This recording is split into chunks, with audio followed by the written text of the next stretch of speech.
Our blood reeks of royalty, they can smell it in the air. We're so used to our own scent, we cannot fathom what we bear. They know of our greatness, I'm just trying to taste it, while others are trying to waste it, and the white man is trying to trace it. But even in trying to find what is truly beyond divine, they can never go back far enough, we're way beyond their time. Therefore, in the meantime, they hunt the queens and kings with crime. Used to hang us up with strings to trees and other things.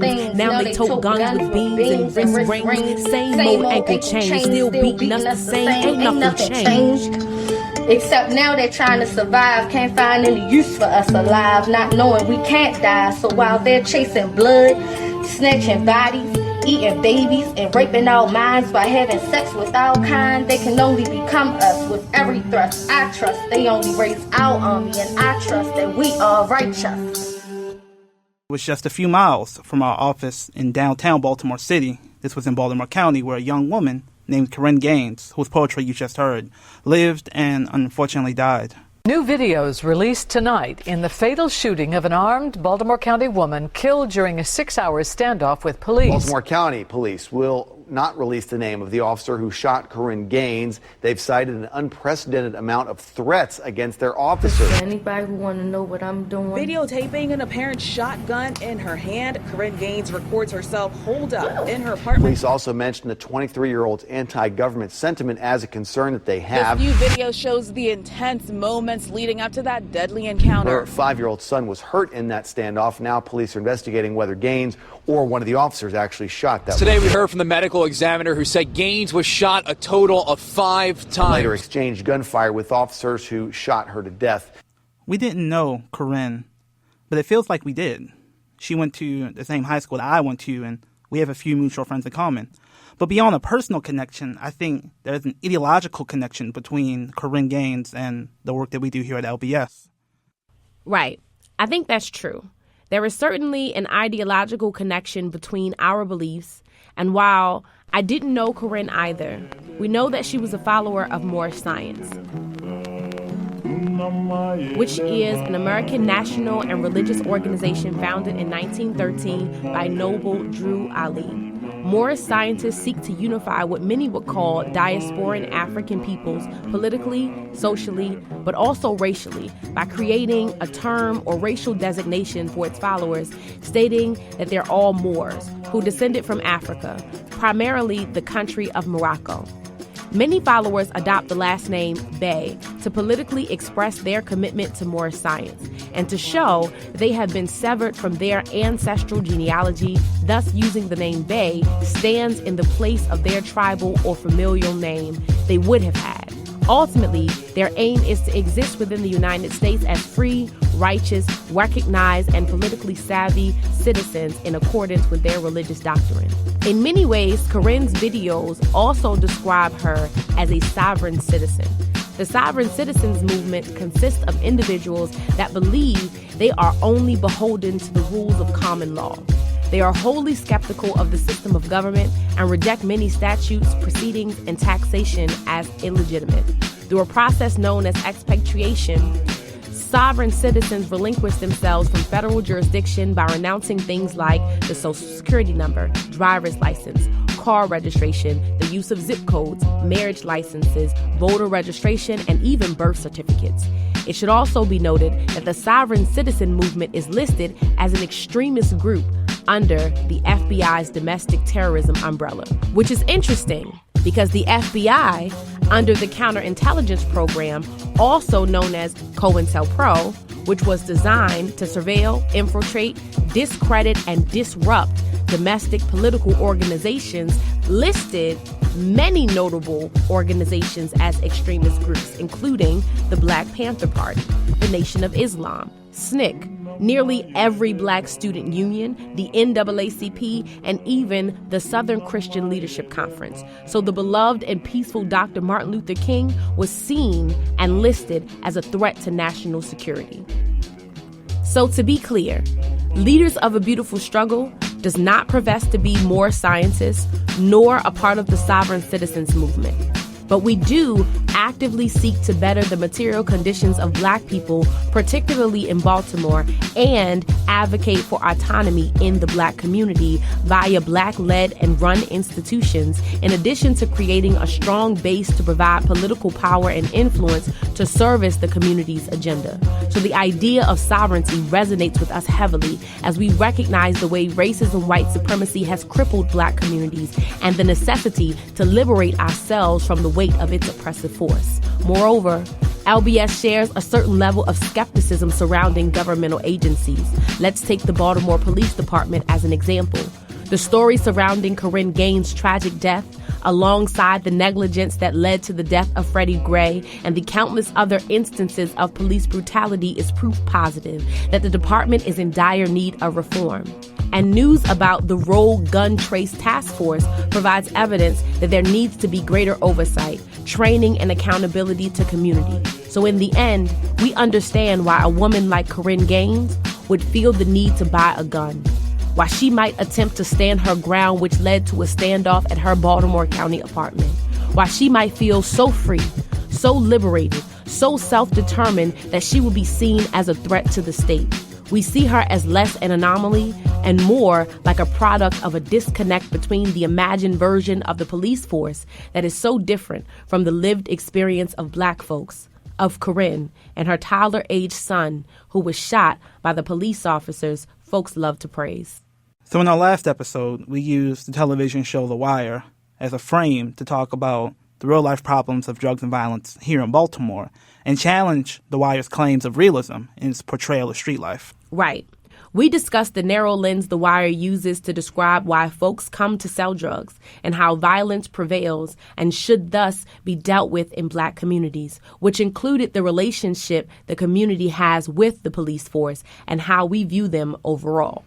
Exactly. We want to focus on a lot of topics in this podcast, but before we left The Wire behind, we wanted to address its portrayals of policing and how it matches up to the reality of policing we've seen here in Baltimore.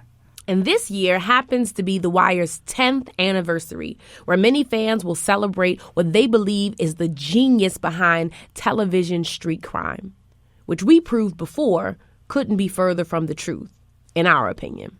Here's the argument.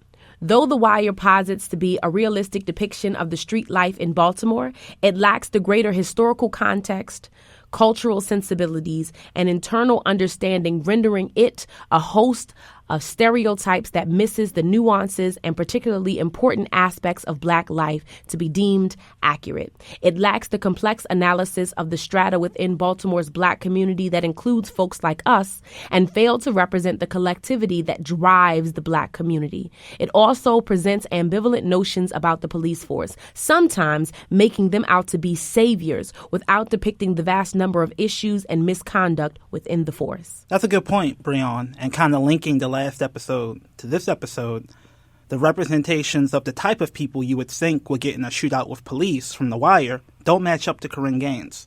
The Wire would make you think that these folks come from destitute families who may be drug addicted and they simply have no alternative but to be on the corner. That wasn't Korryn's story. The high school we went to, we share an alma mater, is a local college prep high school. She came from a family that cared a lot about her education and gave her a lot of social consciousness. And when you actually look at the incident, it's an incident that kind of shows you how complex these realities are when you have Black agency coming in contact with the state. So to just do a brief thumbnail sketch of the incident, Korryn is living in a house in Baltimore County with her boyfriend. Now, she has warrants for traffic violations. So the police show up to serve this warrant.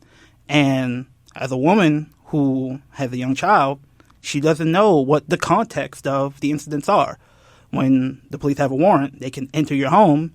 And for regular people, that's a problem, not less for someone who describes themselves as what you could call a sovereign citizen.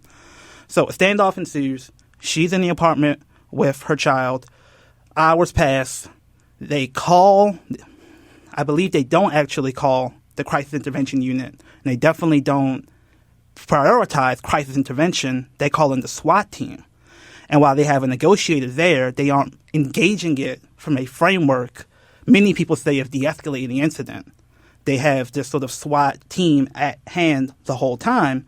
And when you have that type of weaponry, eventually you feel an urge to use it. So after having a back and forth, which was broadcast on Facebook Live, with Korryn saying, you will not enter my home, I will not, having a conversation essentially with the police that was very, very emotionally evocative, sort of talking about her right to defend her child, Facebook Live actually cut off her stream, preventing her from broadcasting her story to the community.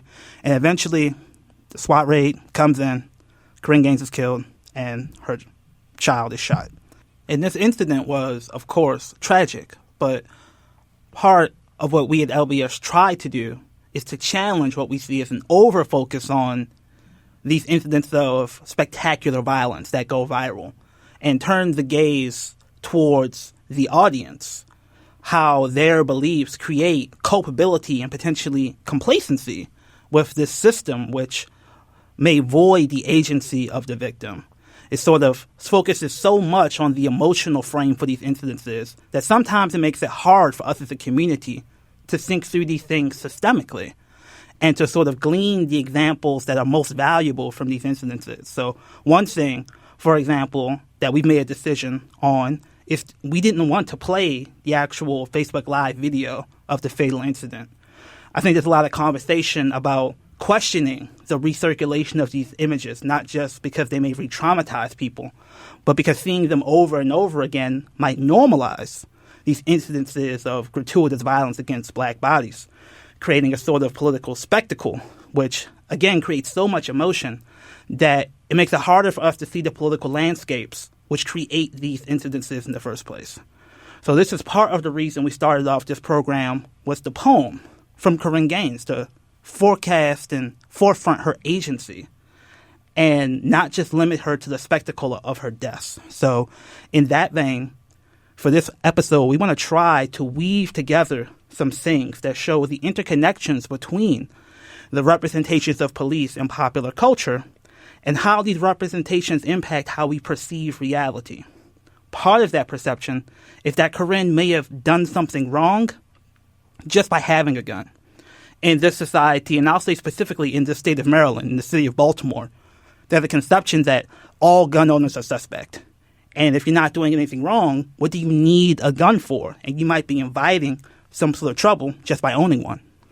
And I think that's so interesting because it's not like Korryn is the only woman who has that kind of story. It makes me think about Tarika Wilson, who also was killed in a raid where police officers were coming to look for her boyfriend, and her child was injured during that shootout. And I imagine if someone like Tarika Wilson had a gun to protect herself from a raid that was not for her, would she have turned out, would the situation have turned out to be different?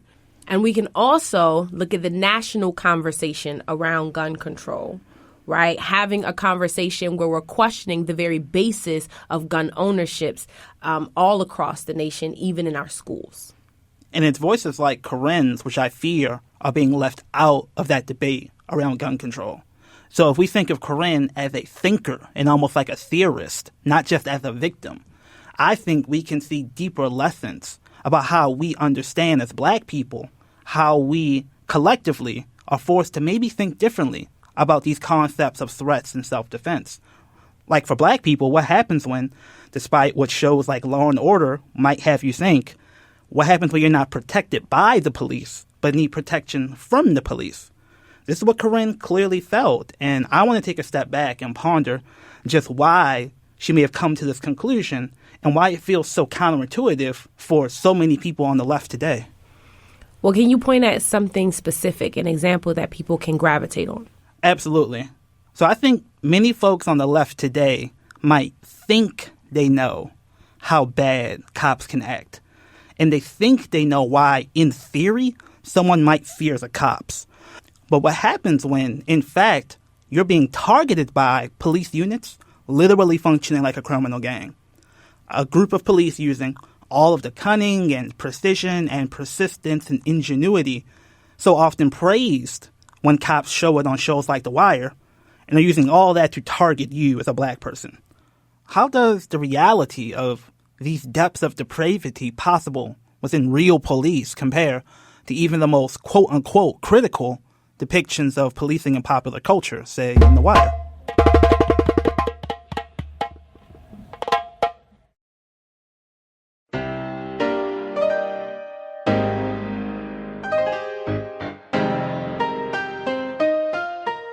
In Search of Black Power podcast is made possible by LBS Community Sustainers.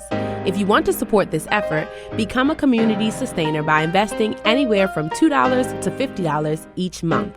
Simply visit lbsbaltimore.com/sustain to sign up.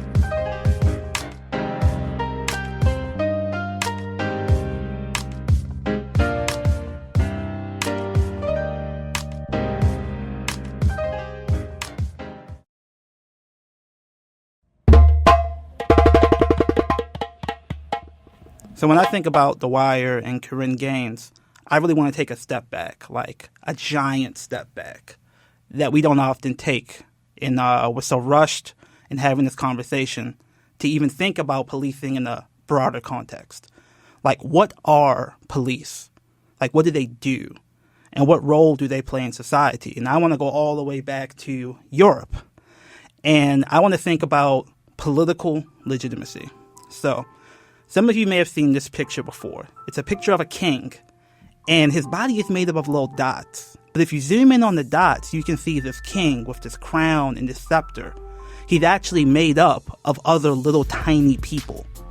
And the idea there is to communicate a philosophical idea that the power of the state, the power of the sovereign, is only given by the people themselves.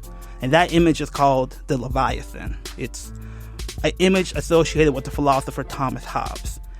And I want to talk about this because this philosopher Thomas Hobbes is evoked in political theory as a reason why we have police, the very reason they exist. And if we understand this traditional theory as to why they exist, maybe we can critique them in a stronger way. So the idea is that before the state, before police, we were in what's called a state of nature. It's anarchy, everybody wilding, everybody shooting, robbing, stealing each other's stuff. And this was bad. The famous line is that life in a state of nature is poor, nasty, brutish, and short.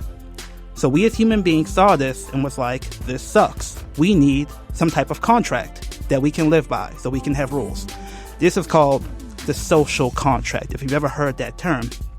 The idea is just like that picture of the king with his crown and his scepter, but he's actually made up of little people.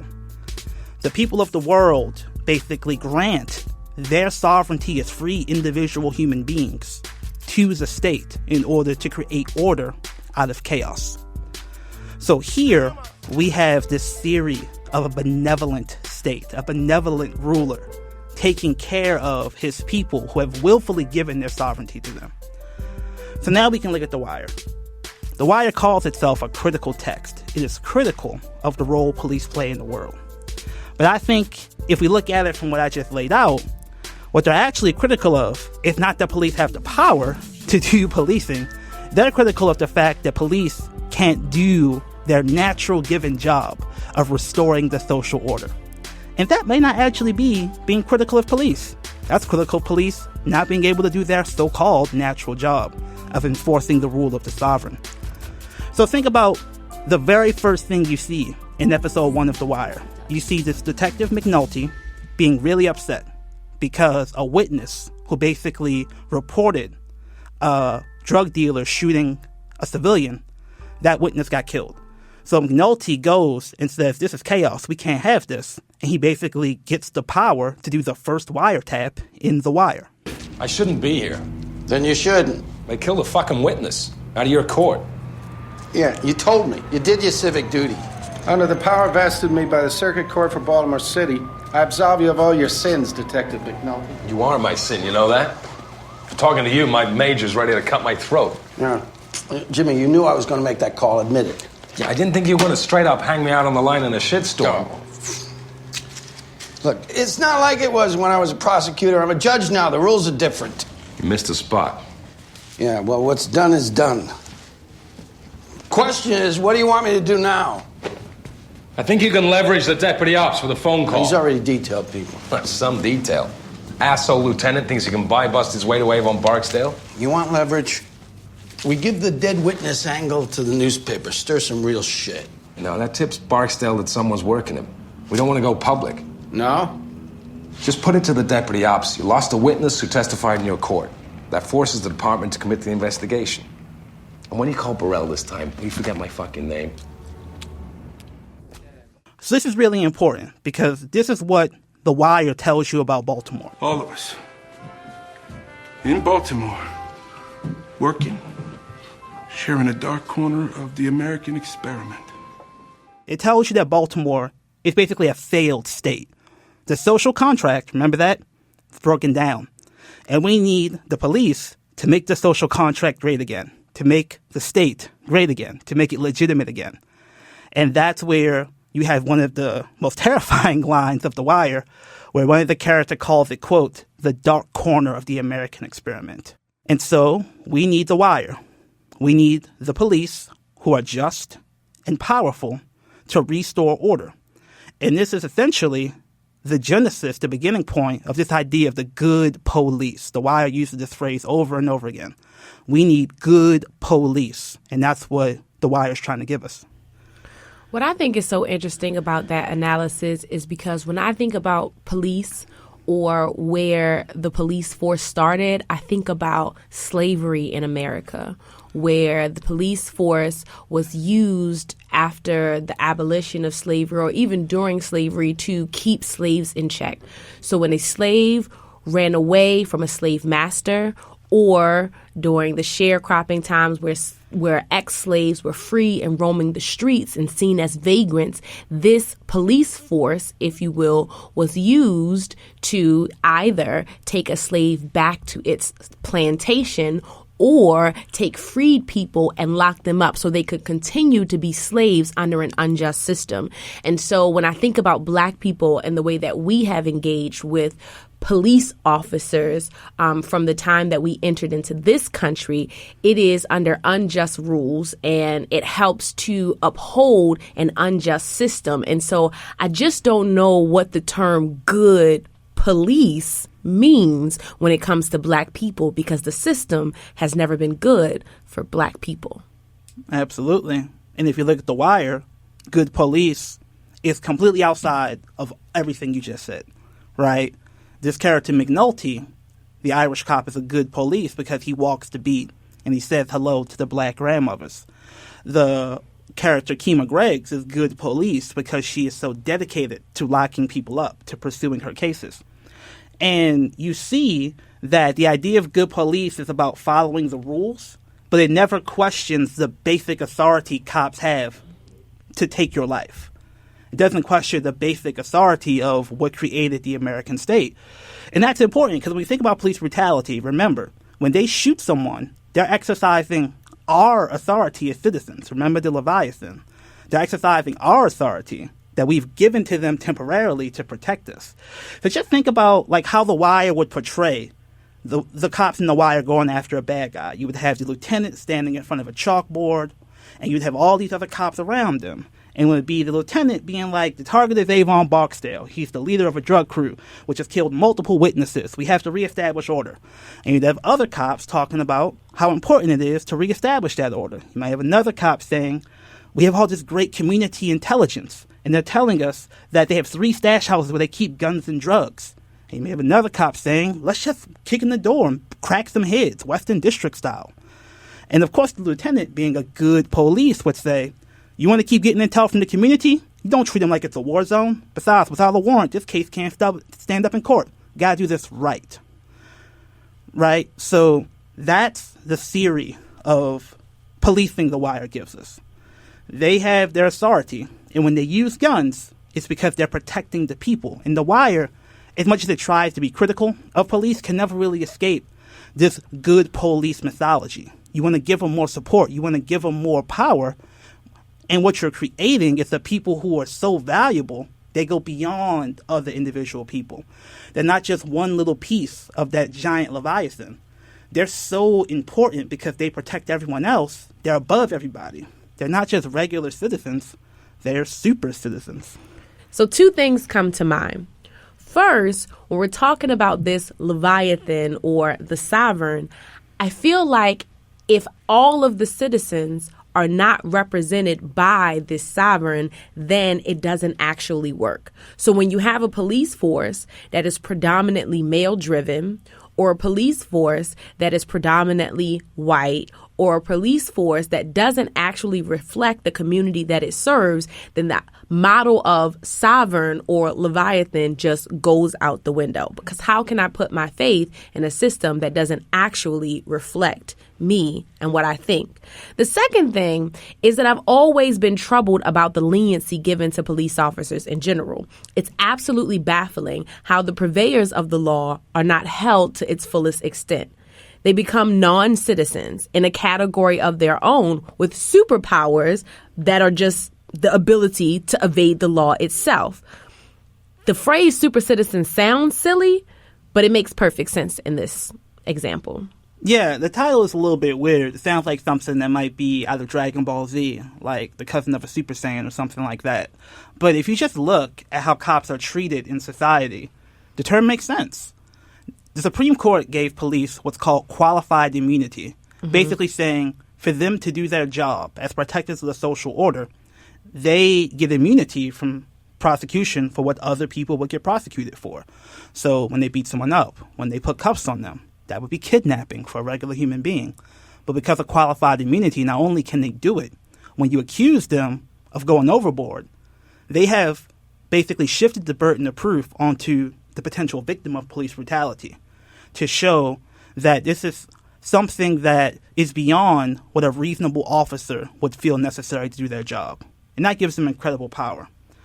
They also have unions like any other public employees, but these police unions collect millions of dollars from police officers, and they lobby on their behalf so vigorously it's almost impossible for most mayors and city councils to pass laws which undermine the powers of the police, no matter how reasonable they might be.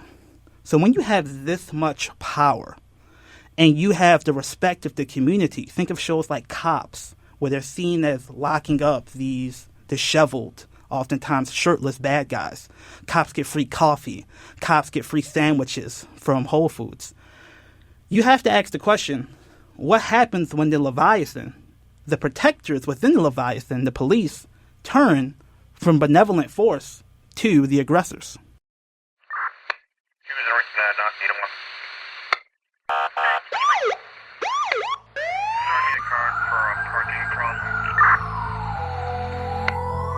In Baltimore, we have this thing called the Gun Trace Task Force. It was created in 2009. Started off essentially as a paperwork unit, what they call house cats, folks who were in the office tracing serial numbers related to different guns. So Baltimore brought in a consultant, a guy named Bill Bratton, who was a former police chief in New York, who is notorious for doing stop and frisk there. And he basically recommended that these house cats, these gun trace task force folks, you gotta put them on the street. You can't have cops getting paid without getting on the street, getting dirty. And what happened was when they got on the street, they used the knowledge they got from having all this data on guns to be really effective at finding guns and bringing them in. And what they realized is that guns are political currency in the policing world. If they got a gun, they realized that no one really cared how they got that gun off the street. They just put it on the table, and they collected all the praise, and they started to get perks. Like they have this thing called G-Days, where if they found a gun, they would start to get the day off because that was their reward for finding a gun. And so we have these people who see themselves as the protectors of the social order. So what happens when they get all this juice and all this praise? Eventually they start to say, look, I'm going to use this for my own personal enhancement. These bad guys don't deserve these cars and this money. What happens when I might take a little bit for myself? I've earned it. I'm protecting the social order. And so you have the same level of sophistication that cops use to supposedly protect the community. Now these guys were using it to target the community. And you have the exact opposite of what you got with the idealized version of police. You have them strategically workshopping how to target people. Like, just think about how a meeting of the gun trace task force would sound. The lieutenant would come in and say, the target is the rapper, Young Moose. He's known to have 2 dope boy cars, 3 chains, and $50,000 in cash. And another cop was like, yeah, we rolled up on his boy, and we were able to get information about where the stash house is. That same cop from the first sketch would say, why don't we kick in the door, crack heads, collect bodies? And the lieutenant might then say, You want to keep getting overtime? We got to make this like a cop raid, not like a gang beef. No, we got to do this right. No witnesses. So doing it right is doing it like a gang, doing it ruthlessly and strategically. And we have just a bevy of evidence about what this task force did that is so intense and so terrifying. So they would use GPSs to put on the cars of their targets and follow them around. The way cops would roll up low-level people to arrest the kingpin, they would roll up low-level dealers and rob whoever the kingpin was instead of taking them to jail. And it's brilliant because if you just look at their model, they're robbing drug dealers. Who are they going to go to? Who's going to believe them? So here, we have proof positive of the concept that Korryn Gaines' political theory was based upon. Society invests all this sovereignty in the police, and rather than enforce this fictional social contract, they become threats to the very people who gave them power. But this action did not go unnoticed by people on the ground. People were talking about individual members of the gun trace task force since the early 2000s. So the question really is, why couldn't people see what was right in front of their eyes? So this is what I want to focus on. And here, I think we can begin to see why the representations of police we get in popular culture make it hard for us to hold the police accountable when they step out of line. Like, think about, for example, what The Wire gives us with police as community builders and what the Gun Trace Task Force did as community exploiters.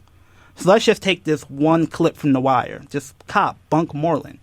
He is basically yelling at this drug dealer about how back in the day we used to have a community.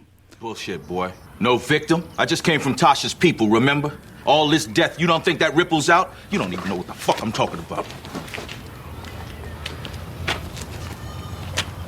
I was a few years ahead of you at Edmondson, but I know you remember the neighborhood, how it was.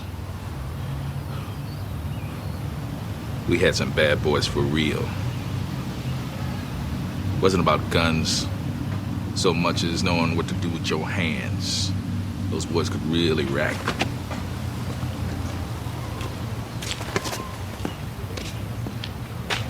My father had me on the straight. But like any young man, I wanted to be hard too. So I would turn up at all the house parties where the tough boys hung. Shit, they knew I wasn't one of them. Them hard cases would come up to me and say, "Go home, schoolboy, you don't belong here." Didn't realize at the time what they were doing for me.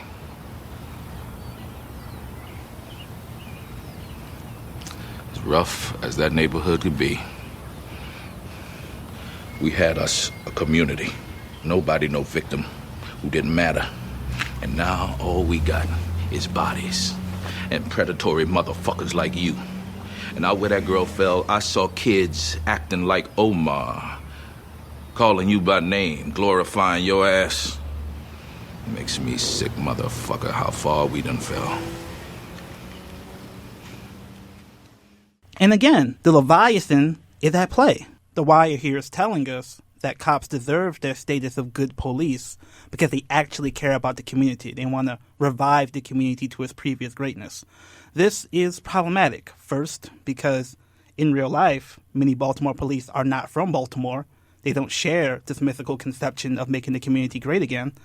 But secondly, this is ignoring how in reality, as opposed to using their authority to build up the community, the cops in Baltimore used it to tear it apart. The Gun Trace Task Force had many members, but one of them was notorious. His name was Daniel Herschel.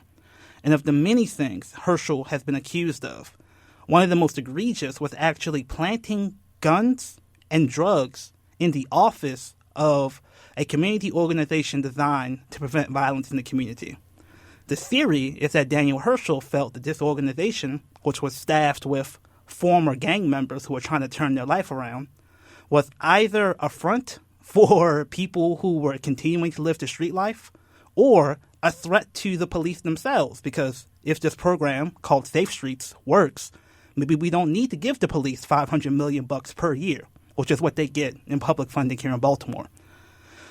So while The Wire tells us good police protect the community, the reality is the Gun Trace Task Force was destroying it. And if you keep looking at what The Wire tells us, you see more flagrant contradictions between The Wire and the Gun Trace Task Force.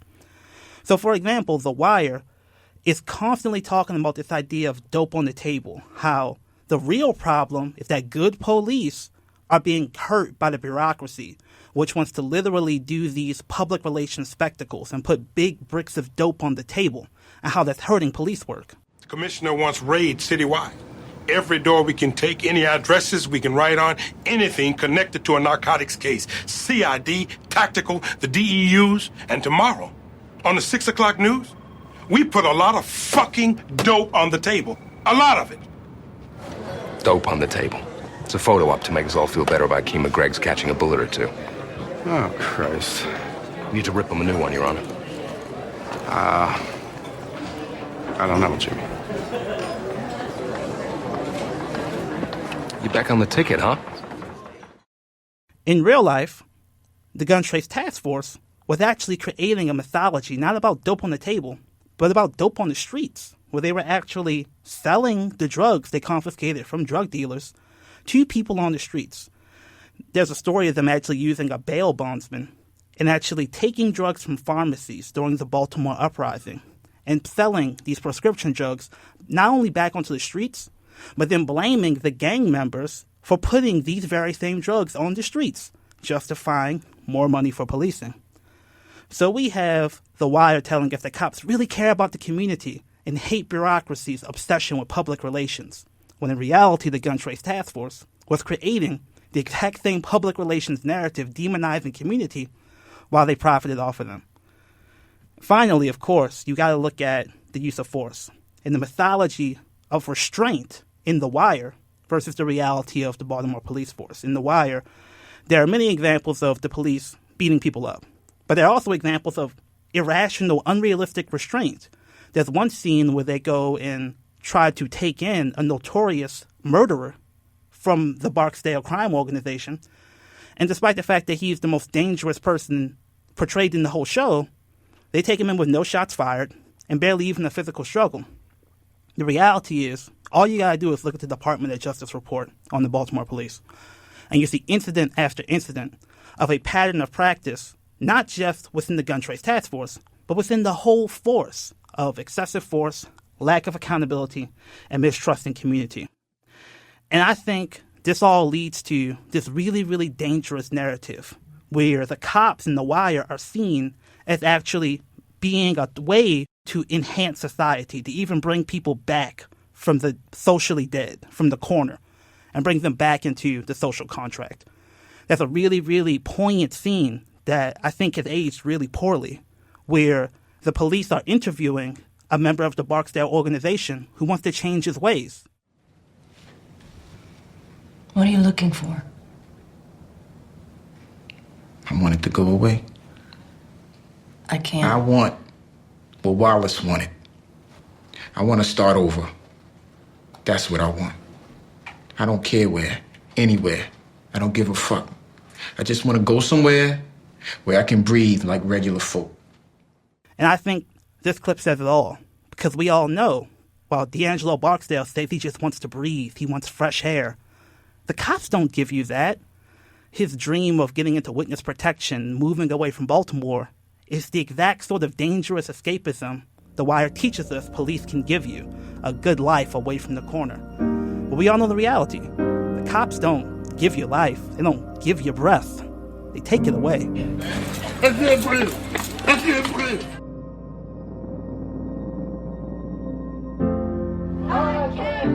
A New York City grand jury cleared a white police officer in the chokehold death of an unarmed black man. The protests are growing larger and spreading across the country, including Boston and Chicago.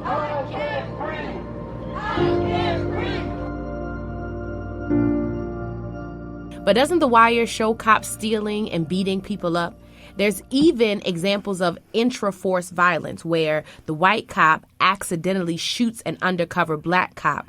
Doesn't that help prove The Wire's claim that it can be seen as an anti-cop show? I'm glad you said that, because a lot of people forget that scene even exists in The Wire. It's there, but it's an accident. It's not systemic. It's not a focus. What The Wire also shows is lieutenants coaching individual police officers about how to lie to internal affairs when they beat people up. And that's not an isolated incident they produce for dramatic effect. That's the reality every day with the Baltimore Police Department. So The Wire, though it tries to be balanced, I think gets it wrong, because it juxtaposes the good police with a few bad cops. The problem is, in reality, the so-called bad cops were the definition in the department of good police. Daniel Herschel was praised as a hero for his work during the Baltimore uprising, standing up to the so-called thugs. The Wire isn't quite praising cops, but it is still justifying cops' role as super citizens in our society. You see cops suffering, mental illness, addiction. So the logical solution from what The Wire tells you, give the cops better health care. Give them more time off. Give them more overtime so they can make more money. This is actually the political logic of none other than the Fraternal Order of Police, the Police's Union, an entity that rips up the social contract in the name of protecting police. So I think all this lets us know that when you think about the role policing plays, you think about the hurt they bring the community, we don't really have a social contract here in America for the cops to protect and enforce. We have what I think Northwestern University Charles Mills would call a racial contract. A racial contract? Yeah. His whole argument is that, as a philosopher, this story of the sovereign who is given authority by the people is basically a lie when it comes to America. And I think this is the reality Korryn Gaines is asking us to wrestle with. I mean, just think about this idea of the thin blue line. If you look around, you'll see bumper stickers where it's a black square, blue line in the middle. This is the symbol of the Fraternal Order Police. And what the argument is that the world is chaos, i.e. state of nature, and there's this thin blue line of cops protecting the good people, civilization, from the predators. And that's the contract. That's what cops do. But in America, that thin blue line is drawn right over black and brown bodies. It is a racialized conception that black bodies, in their very being, are threats to the social order. And just look at the history of policing. The history of gun ownership in America relates to this idea of a racial contract. Part of the reason we have a Second Amendment is because we had the possibility of slave revolts, and every able-bodied white person was expected to be able to wield a gun if needed. Think about Trayvon Martin and George Zimmerman, where you have Zimmerman not as a cop, but as a community watch person, basically deputizing himself to be law enforcement. You have this agreement that white bodies are able to police black bodies, whether it's gentrifiers calling the police for noise complaints or George Zimmerman roaming the streets of Florida. So if you're looking at this reality and you're someone like Korryn Gaines and you see that not just the cops are super citizens, but white people in general are super citizens and have the ability to arm themselves not just with guns, but with extra rights, such as the stand your ground law, maybe you would realize the only way to stop a super citizen is to become a sovereign citizen and claim your own right to self-defense. It's frustrating to think of the number of people that simply wrote Korryn off as a conspiracy theorist, who said she is the reason her son was nearly killed. The notion is so unfounded and dismissive because although it may be true that she could have made different decisions, it is also true that the police have been known to make black folks more unsafe than protected. I think that notion of conspiracy theorists is really important because Black Baltimore knew the Gun Trace Task Force was a gang run amok within the police. It's actually an entire rap song that's dedicated to dissing Daniel Herschel because of his illegal activities. And there are community activists. One guy named Ray Kelly, who works for a group called Communities United, was actually telling people that the cops were selling drugs 2 or 3 years ago. But they were dismissed as conspiracy theorists. And I think we need to flip it. Think about it from the other perspective. Imagine you had a group of people who were able to con an entire society that they were the only thing stopping them from a horde of demons coming to destroy their civilization. and convince society to give them unlimited money, unlimited benefits, and no accountability. That's what we have with police in America today, and that sounds an awful lot like a conspiracy to me. So I'm guessing he ain't liking my skin. They had me sitting for a house raid, I wasn't even in. Detective Herschel here, bitch, I swear to God, he ain't right. Heard about my rap career, he trying to fuck up my life. That nigga fucked me over once, he ain't getting another. That racist bitch had the nerve to put the cuffs on my mother, put the cuffs on my father, then put the cuffs on my brother. He think about me every day, that nigga mine in the gutter. Looking for some information, bitch, that ain't how I rock. Throwing dirt on my name because I'm going to the top. The war wouldn't even right when they ran in my spot. They get away with everything, when the fuck is gonna stop? Huh? I'm tired of being locked in. I'm tired working all this shit. I'm tired of being locked in. Let me out this bitch. I'm tired of being locked in. I'm tired working all this shit. I'm tired of being locked in. Let me out.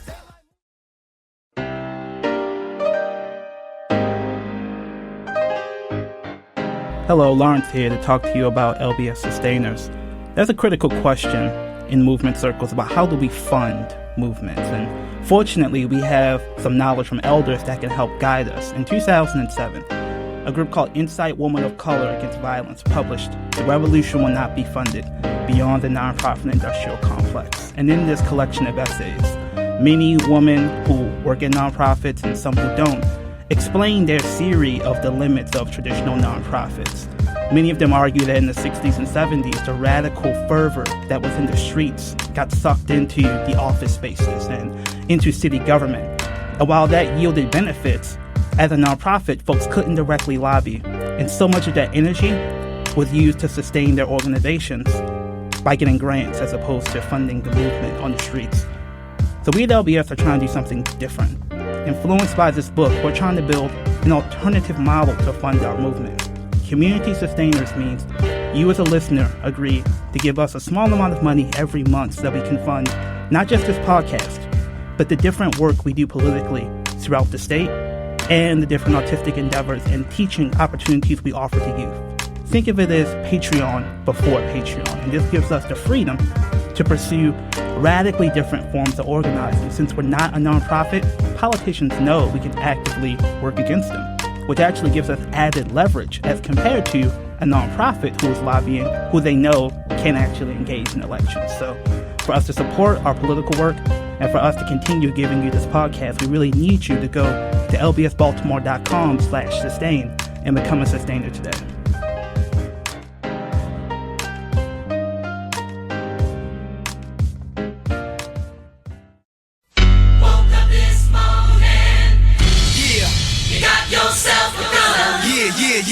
Yo, I'm living in this time behind enemy lines, so I got mine, I hope ya got yourself a gun.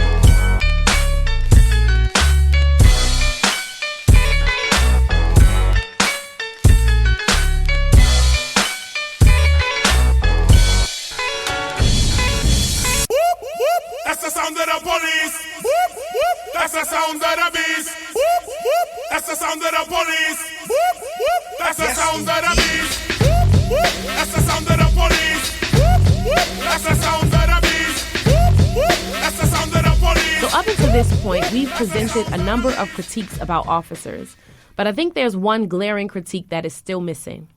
What's that? We have glossed over the role that gender plays in policing. I think this issue is multi-layered and complex. Let's take, for example, the way the police force is overpopulated with men. In fact, statistics from 2013 suggest that only 13% of the force is actually female. which means that a woman who is pulled over at 1 a.m. by a cop will more than likely be surrounded by men in uniform with bright flashing lights asking her for her license or registration. Or a woman who calls the police because of an abusive boyfriend will be met by more macho brute men in an already traumatizing situation caused by the man in her life.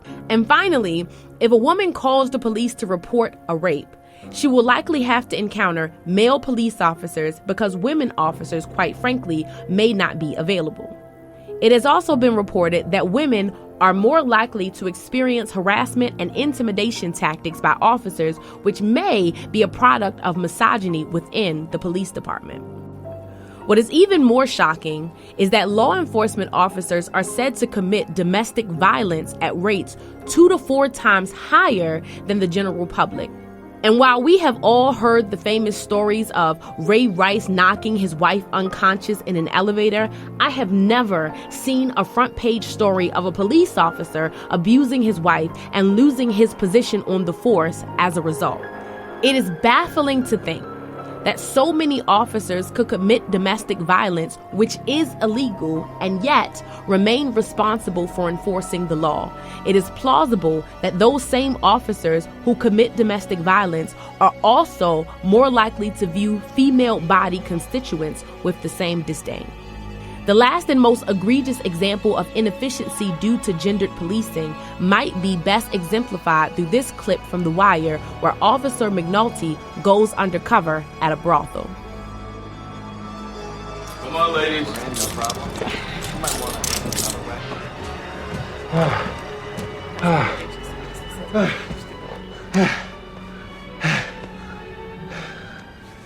You're late. You okay? You'll live. And I want to talk about this real quick because I think this is insane. First of all, the sting itself, pretty problematic. Big problem with criminalizing the sex workers and not the so-called Johns, the patrons of sex workers.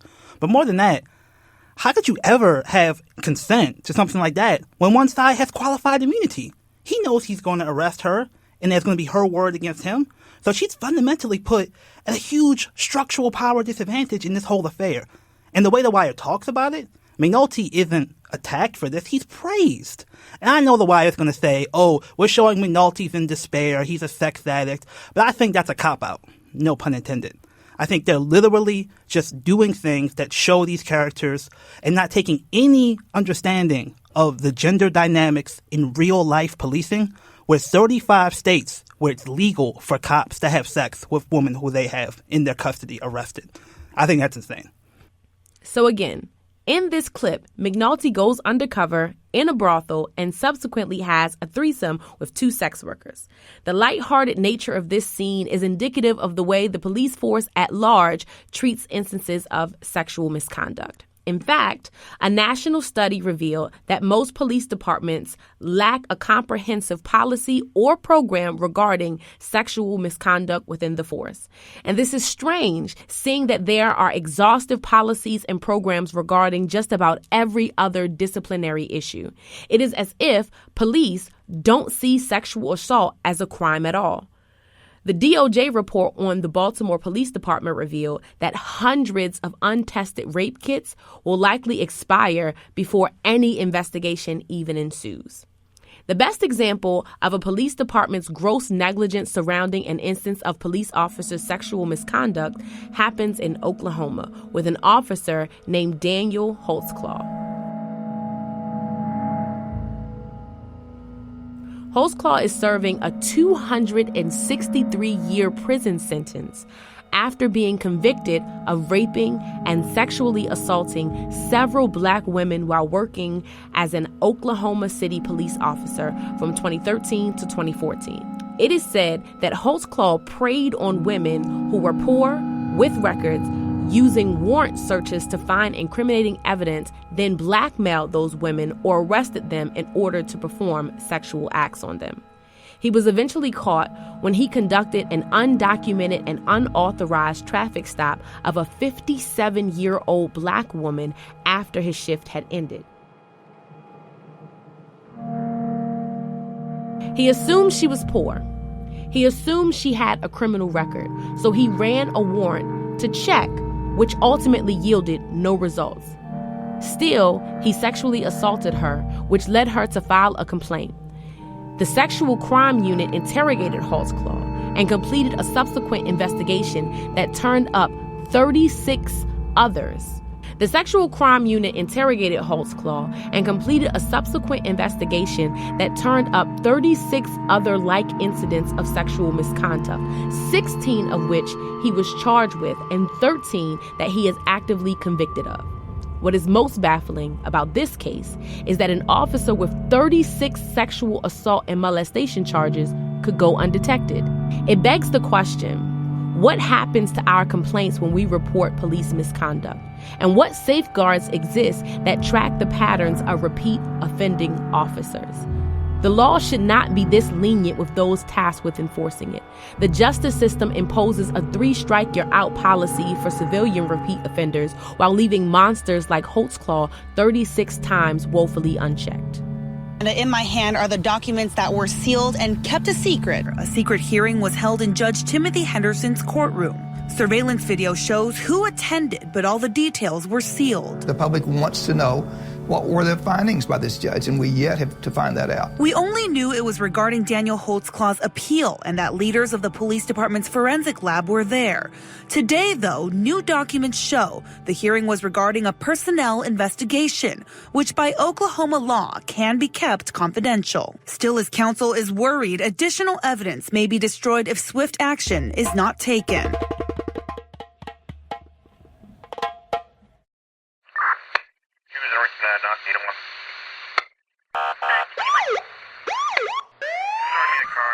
Cops are the gods made out of men. I guess that's why they always try to leave us holy, baptize us in bullets, and our hands up as if to say hallelujah, take our money like tithes and offerings, whether it's through taxes or a sting, the badge becomes collection plate.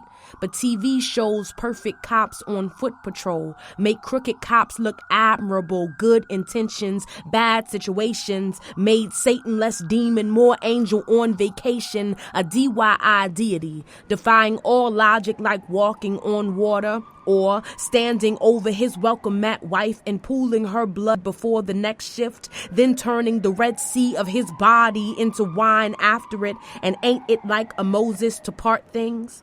Like legs?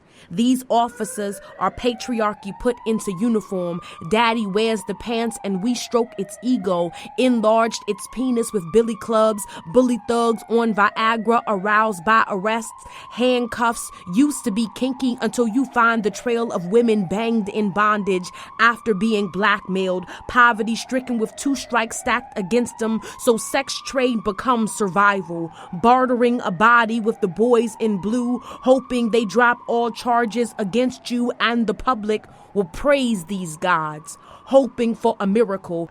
Something supernatural, like loose cigarettes turn tighten grip, black skin on pavement made stop and frisk, running legs into severed spine, Ayana dreams into mama screams, traffic stops into toddler shot and Korryn Gaines wings. All this death must be divine, cause what's a savior you ain't willing to die for? First world country secretly at war, feeling less like Baltimore and more Darfur. Police state with militarized streets, hand-packed cells and sirens on repeat. Feels like I need a tech against those sworn to protect me. They all foul, somebody call the ref. Cause if the systems run amok, then they all dirty. A big difference between a shiny badge and actuality. Don't make a religion out these dudes. Ain't nothing dogmatic but the K9 unit. Don't get caught in the trope of officer friendly when backstabbing is more like reality. Breon, I think your story really made me think of the predicament Korryn Gaines was in that moment at her house. Because for her, you never know whether any cop is a Holtzclaw, or for that matter, a McNulty. And she knows these cops can say anything, and she's unlikely to be believed. So, when you say, don't enter my house, this feeling isn't totally irrational. Again, she knows she's facing a super citizen, not just as a black person, but as a woman, a black woman who is also a mother. And I think many of our audience would say, I follow the law, but I would do anything to protect my child. And I just want folks to remember, Korryn was in that exact same position.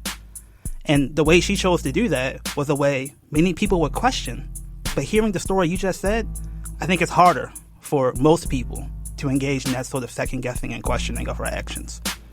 So for the past 2 episodes, we've been talking about The Wire and being pretty critical of The Wire. We knew we wanted to have balance, so we wanted to bring someone in who would have an inside perspective on the show. So we at LBS actually are fortunate enough to know one of the actresses who played one of the detectives on The Wire. This is Sonja Sohn, who played Lieutenant Kima Greggs on the show for 5 seasons. And we wanted to bring her in to run by some of these criticisms. I don't want to say to defend The Wire, but at least to maybe let us know what folks may have been thinking when they did the show, and to reflect on some of the criticisms we've been raising. So here's our interview with Sonja Sohn. Sonja Sohn, thank you for joining us. Hi, it's great to be here. Okay, so Brianna and I have been working on this podcast, and we've been kind of looking back to The Wire 10 years out now, and kind of thinking about the representations of policing and how those look 10 years out. So maybe it would help to start at the beginning. When you were doing The Wire, when you were thinking of taking the role, what were you thinking about the show's representations of policing, specifically around your character, Detective Kima Greggs? Well, at that time, I was not heavily involved in any kind of advocacy, kind of community advocacy work. I was a single mom looking for a job, and this one came through. I remember reading for it, and for me, the most striking quality of the character was that she was a lesbian of color in the show, and I don't think there had been a black lesbian on television at all at that time. I wasn't clear where the show was going because I only got a chance to see the pilot. And if you know The Wire, it unfolds relatively slowly. So, I had questions in my mind, absolutely, at the beginning. You see the slang, and you're going like, who are these white folks writing this slang? You know what I mean? Who are these people, But, I was an employee. I was happy to have a job, and a good one. And so my job was to try to play this role to the best of my ability and get inside, the head of this cop, which was challenging for me because as a child I had challenging experiences with the police. Could you speak on those a little bit? Yeah, I'll just speak on one. In particular, I was a very young child, maybe 7 or 8, and I lived in a home with a lot of domestic violence, and when you're little, you're like, you think, somebody's going to die. You don't have, and the entire neighborhood can hear it and nobody's coming in. It's like, oh, I got to call the police because, I might lose my mama.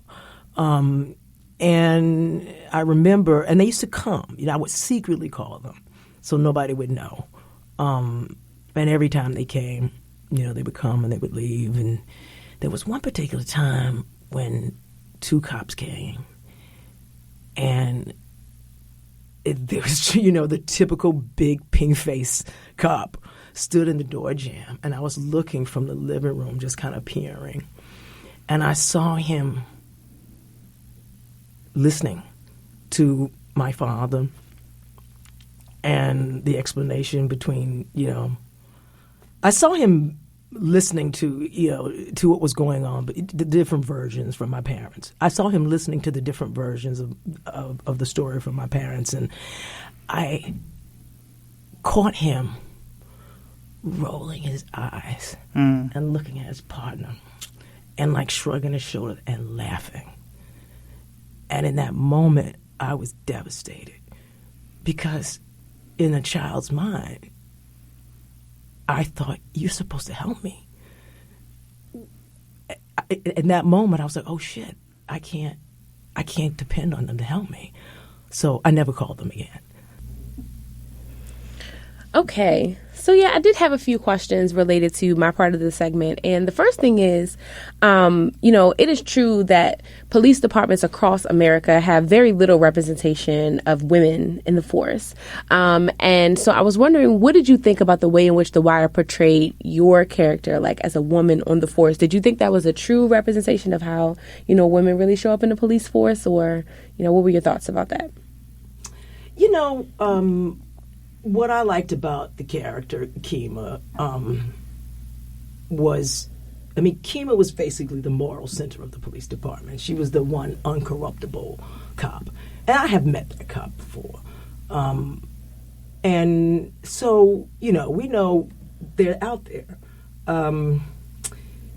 And I thought that it was what I liked about Kima's portrayal also was this very real relationship she had with her wife and her real conflicts about trying to please her wife and go to, she wanted her to go to school as opposed to being a cop. And, I think those personal conflicts for the character, not simply in her personal life, but also at work. In the fifth season, when she sees, when her friends and her boys are just all going down that road, she finally, drops a dime. I don't know how true that would be. You know what I mean? I've, since, cops really stick together, and for whatever reason, you know what I mean? But I wonder if I just wonder, how real that is. But then again, I don't know, because one of the executive producers was a former homicide detective and narcotics detective. So I know that, some of the stuff is completely fictional and some of it is thinly veiled. I had not had that conversation with him as to whether or not he knew this cop. I knew that she was somewhat based on a real cop, but I believe that female cop was not a lesbian. But I know that some of it, because I remember wanting to trail a female cop, and they were like, yeah, this one is, she has some of the traits of Kima, but she was out at the time, so I couldn't follow her for research. Interesting. Yeah, that was another thing that I was wondering about with, Kima's character on The Wire and, her sexuality, because I talked to a lot of folks who are in the LGBTQ community, and they talk about the lack of representation of folks who are, lesbian or gay, same gender loving, trans, right? And there isn't a lot of representation of those kind of folks in the force, and how that's necessary because of the interactions that police officers have with, say, sex workers or, say, trans folks, and the way in which they are policed and misgendered and et cetera. And so I wonder, do you have any thoughts about, do you think it was purposeful the way that Kima was scripted to be, a lesbian woman in the force, and maybe that was any political, sort of messaging around that? Did you have any thoughts about that? I don't really, when you're working, you know what I mean? It's like, I have to just focus on my little jobs, you know what I mean? And I hadn't really thought about it. I thought that I liked my character. I thought she was, one of the, there were a lot of great characters in the show, but I really did, I enjoyed playing her, even though it was challenging, because the first year I was really getting over, trying to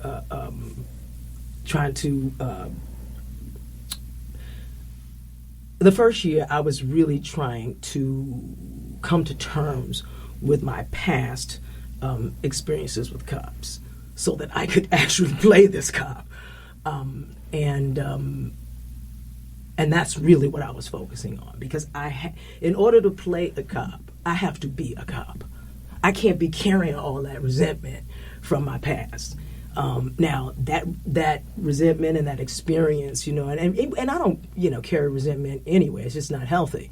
But one can take those experiences and sit down and process them and come up with, sort of a value system and a morality based on and principles, and you know what I mean. Those things shape your character, right? Those experiences are part of what shape your character, and processing that and maturing through that is part of what shapes who you are. So I had to go through that process and get really clear about the delineation between me and my experience, and that's valid and that's not negated because I'm playing a cop, and then commit to playing this cop. Okay. And it was, and once I got there and understood that, ultimately she and I share a love for truth and justice, I could come from there. So one other thing that, I talked about in the segment was, the story of Daniel Holtzclaw, right? And how, he sexually assaulted a number of women while he was on the force. And I'm wondering, what are your thoughts around the sort of corruption within the police department as it relates to sexual assault of either police officers against civilians or even police officers against other police officers, right? Men against women, etc. I'm wondering, do you have any thoughts about that? Because that was a really big case when it finally came out, but it's something that is totally glossed over in a number of instances. Like, people rarely talk about sexual misconduct within the force. I mean, I'm going to be like anyone there. Of course, it's horrendous, and police officers are clearly, in that instance, are clearly abusing their power, and they should, certainly be treated like anyone else who commits a crime or is alleged to commit a crime, and then goes to trial and gets convicted. There are a lot of cases like the Holtzclaw case. I know there's the Oakland Police Department. There was a big scandal there with another cop. So, yeah, of course these things are, important. But, who's picking up the mantle and pushing against or pushing, that agenda, I don't know. Because you've been active. You did a documentary, I recall, Baltimore Rising, about activism here in Baltimore. And I guess I kind of want to transition to some conversation about that, but I want to frame it. Because part of the reason why I wanted to do this podcast about The Wire is because Baltimore is a city filled with people who... So part of the reason why I want to do this podcast is that the people who make decisions about policy in Baltimore, though it's a fictional TV show, they may have seen The Wire, and that colors their thinking about policing in real life. Where some of the solutions we come up with are they are drinking so much, we give them more counseling. Or they're so stressed out, we need to give them a new police station, right? And some of the humanity the TV show tries to portray in police can sometimes be more easy politically to process than the structural power imbalance between police and community. So I guess I'm wondering, how did doing the documentary impact your feelings about maybe some things that could help in terms of the policing situation, and kind of how maybe you evolved from The Wire through the documentary process of doing it? I think, getting back to your earlier question, I think 10 years later, the show, and listen, like I said, I can't get in the mind of the people who created the show. It was not my vision. You know what I mean? But if I'm giving you a hypothetical answer, I think 10 years later, maybe the Herc Carver Presbeluski storyline from season 1, when they were a little bit off the chain, would be followed through. What I believe David and the writers were trying to do was tell an incredibly complicated story. No one has yet to match it to me. So The Wire holds a particular place in terms of America's pop cultural imagery around cops. So as someone who has played a cop on TV, what do you feel when you see other folks playing cops on TV? Sort of Law and Order style, or these other portrayals of cops that, again, can kind of create these sort of superheroes, while I think The Wire was going more for tragic heroes.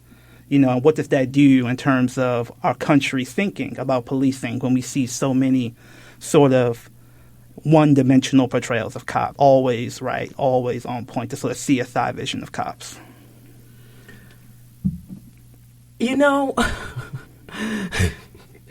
Let me think about that a little bit. I think a lot of TV shows have tried to,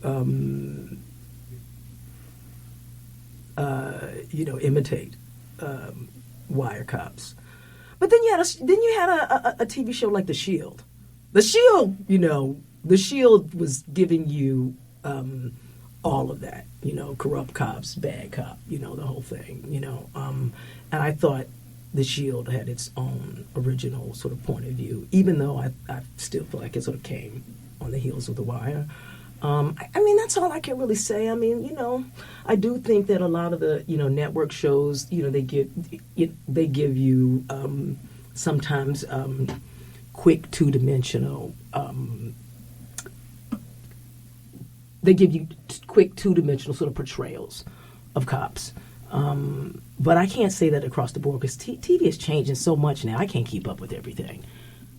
Even as someone who's in TV, it's hard for you to keep up. That's right. One other question that comes to mind is, in our this segment and the segment before of this podcast, we questioned the notion of if The Wire got Baltimore right, like if they got us right. And as a person who, has did a documentary of Baltimore, was in The Wire, and is very familiar with Baltimore and folks who live here. What would you say? Did The Wire get it right, or was it off? See, Breon, you gonna put me on the hot seat like that. I personally think that David nailed the political stuff. Okay. I think he nailed most of the aspects of. I think he nailed a lot of the aspects of Baltimore, to be quite honest with you, because there were people from Baltimore who were consultants also.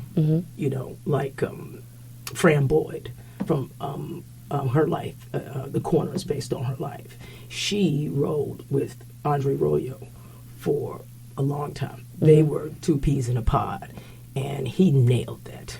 She took him everywhere and really got him connected, into that world. And I think that he did a brilliant job. He should have won an Emmy for it because he was. And that's the thing about the show too, because this was a quote unquote drug addict junkie with an incredible heart, and he in the end made it. He was the one character that, not the one character, but... You're talking about the Bubbles character right. in the show for the audience. Bubbles was going to make it. Mm-hmm. Bubbles made it. And I was like, wow, David. I wasn't expecting like a cheery ending, for Bubbles. So as far as getting Baltimore right, there's so many aspects of Baltimore that are not in the show, right? Mm-hmm. So... and I just don't know if you can put all those aspects. So when you say there are some aspects that are missing, what do you see that was missing? Well, but listen, it's like I can't, like if it was like one of the things, like here I am standing here now, right? After coming into all this advocacy work and nonprofit work and whatnot, right? Mm-hmm. One of my favorite little scenes that never got followed through was when Carcetti is running for mayor and the neighborhood people take him into the alley and says, look at all this junk and, and just to see those community people, they cared about their community, it was now, but I have to give it to David for even putting that scene in there because it showed that the community people care about their neighborhood, they vote, and they want somebody who's going to take care of it. So all of that, the black church scene with the mayors coming in, the mayoral candidates coming in and all that. You had so many people in Baltimore that was behind the show at the time. You have so many people in Baltimore who were behind the show at the time. I think that, and I give it to the producer. They were trying to use as many authentic people from the city in the show. But there are. Yeah. Does that answer your question? I think so, but I'll try to maybe... Keep going. Yeah, no, I'll try to, close this out by putting a point on that question. Yeah. And if you can't answer it, that's fine. But one of the questions I have watching The Wire now that I didn't have when I watched it originally was, given the way Black Baltimore is portrayed, I don't know if I could envision Black Baltimoreans having the level of savvy and agency that is what I see around me every day. Like even Bubbles, he gets saved by a white sponsor at a Narcotics Anonymous program. And the way that Baltimoreans are portrayed, Royce dresses himself in kente cloth to basically con the black voters into voting for him. And it's like, I would like to think that folks like LBS would be able to make it so it'd be harder for folks to fall for that. Right? So I guess my question is, given there's no Black Lives Matter type movement in The Wire, even though there is some depictions of black folks seeing police brutality, what would you say to someone who says that despite his best efforts, David Simon may have an issue truly conceiving complex black agency? Like, could David Simon envision something like LBS existing? Oh, I can't answer that. Not in that man's head. I mean, or not, maybe not him as a person. You guys, you have to remember, back in those days, right, at 2000, where were you? You know what I mean? Like, it was a different time. We did not have this rush of young people who were holding folks accountable. You know what I mean? That wasn't present. So if that's not present, that element's not present, it's hard to identify. That's interesting. So like I was saying to you, like I wasn't the me I am now when I was doing that TV show, right? So we all are constantly sort of evolving and waking up, And again, I'm not speaking for David, but I just think that hypothetically speaking, if the show was made now, I can't see a show that wouldn't include some level of focus on the kind of work that you all do, or a Black Lives Matter type thing, or some police brutality type thing. That's coming from me. I think 10 years later, it would be hard to not have that. Look at the headlines. You know what I mean? How can you write a police show now and not listen? And look at all the cop shows coming out. 7 Sections. I mean, there were a bunch of cop shows, and it's all about police brutality, right? All of them. Some more well executed than others, but you get that now, and that's because of you all. And folks like you doing the documentary that you did. I think we're all trying to engage these questions and maybe change the representations and discourse together. So yeah, and it's not and it's something for me. You know what I mean? You all have been, you all have been trained and whatnot. And for me, it's. It's a very sort of intuitive kind of feeling my way through it, and I'm learning as I go along because, I can't go back to school and get that degree. I got to, get educated by y'all. And, and I've chosen to, I think the best place for me to do my work is actually, with my art. I just sometimes talking is, for some people, talking doesn't move them, but seeing something and having them feel something can make an opening. So people like you can come in and, and take it the next step, right? So, that's where I am anyway. Not that you asked that. Okay. Well, that's where you are, and we'll leave it there. Sonja, thank you so much. Thank you, Lawrence. Thank you, Breon. It was so good seeing you. Thank you for being here with us. Yeah, I love y'all. Anytime. So, Breon, we've been putting a lot of information in this episode out about policing and reform.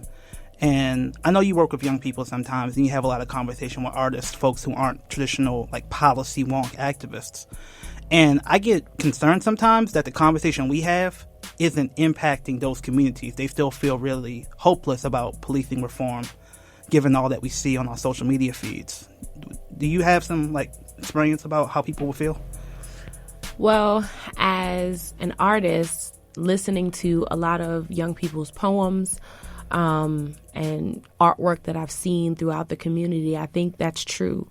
I think that people have such a deep-seated distrust for the police department that they would rather do away with it entirely rather than trying to work through fixing the police department or creating a new culture within a police department that they feel is just corrupt through and through. And I can't say that they actually see a future where there is a police department that reflects that notion of the Leviathan, or reflects a department that is actually good and is working on behalf of the community. I mean, that's definitely what Korryn Gaines would have felt. And I hear this on social media a lot, abolish the police, abolish the police. And I think sometimes it's designed to be a rallying cry, but I worry that without a transition plan about how we get there, it kind of becomes this lofty ideal that we can never reach from where we are now. So I almost feel like it can become like something that is more frustrating, because abolishing the police is so far away that while it's designed to be a utopian vision of a great future, I wonder, do we have an actual plan about how to get there? But I also wonder, do people actually want to abolish the police force? I think that it is something that folks say because it is catchy and it is that very extreme idea. But in reality, what would we do without any law enforcement body or anyone who you can call when something is going wrong, that is always on duty and always available to be that first responder? So sometimes I wonder, how deeply are folks actually thinking about what a world would be like without any type of first respondent? Yeah, it gets back to Hobbes and the state of nature, this fear that could we control society without the police? I actually think the answer is yes, but I think we need to do deep study about the alternatives to policing that could be built. Like, there's a big problem with domestic violence, not just with police, but all over our black community. But is the police force the best way to solve that? Can we have community-based interruptions of street violence or domestic violence that takes it as a holistic problem, as a vestige of the trauma of slavery, and tries to solve that trauma, as opposed to thinking a jail cell could make anything better? We at LBS, we're doing work on our youth fund. We're trying to get $12 million into community organizations' hands. Even the policing work we do, we focus on having meaningful control of the police in the community's hands. We have this thing in Maryland called the Law Enforcement Officers' Bill of Rights, which basically codifies super citizen status, giving cops immunity from persecution. What if we had an independent body elected by the community, accountable to the community, that could actually investigate cops and discipline cops? That's not abolition of the police, but I think that's a whole new world. And that world is possible. So I just want folks to get excited about what really is possible, not just lament we can't abolish the police tomorrow. Yeah, and I think that's true, Lawrence, because another thing I think about is if community had the type of oversight that we seek, then it would be far different than what we see in the police department today, right? We talk a lot about this super citizen, or the ability that law enforcement officers have to evade the law. But when you have an external body who can prosecute officers for things that they did wrong, and not other officers prosecuting officers, which means that they benefit from officers actually not going to jail and being able to stay within the force, because then you have people who owe you a favor and the et cetera. Then I think, like you said, we do have a brand new system. We have a brand new police force, and instances like Tyrone West and instances like Freddie Gray will not explode into riots, will not explode into riots or bubble over throughout the community. It can be a space where we actually find justice. And I think that's all people are asking for. Real, honest, true justice that is good for police, but also good for community. Yeah, and I want to end the episode just going back to Korryn Gaines very briefly. It's really hard to figure out a form of police reform that does justice to her critique of the police. As people who were stolen from Africa, we never signed the social contract. So it is a strong argument to resist the legitimacy of these violent institutions. They've been so violent with the war on drugs. And I think that when people say, I don't believe police can be reformed, I think that can be true.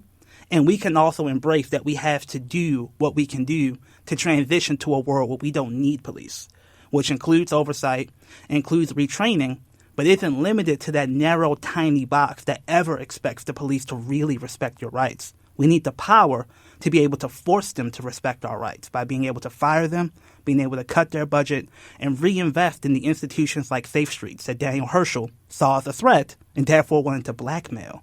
Reinvest in the actual grassroots institutions that we can begin to grow the seeds of a world where we don't need police. But one thing we know, I don't know what that world looks like, but at this point I'm pretty sure The Wire doesn't help us envision how we get there.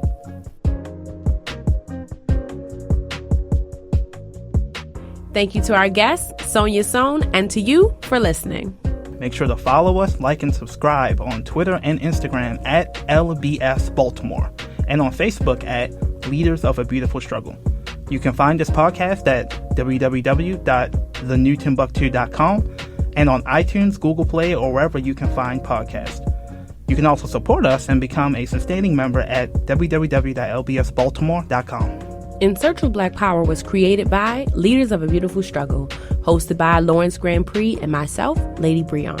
Our associate producer is Iyori Odigizuwa, and our engineer is Justin Gladden. Our research assistant is Aaron Brown, logistical support from Nadira Smith, and a thanks to the whole #LBS gang. We'll see you next time in Search of Black Power.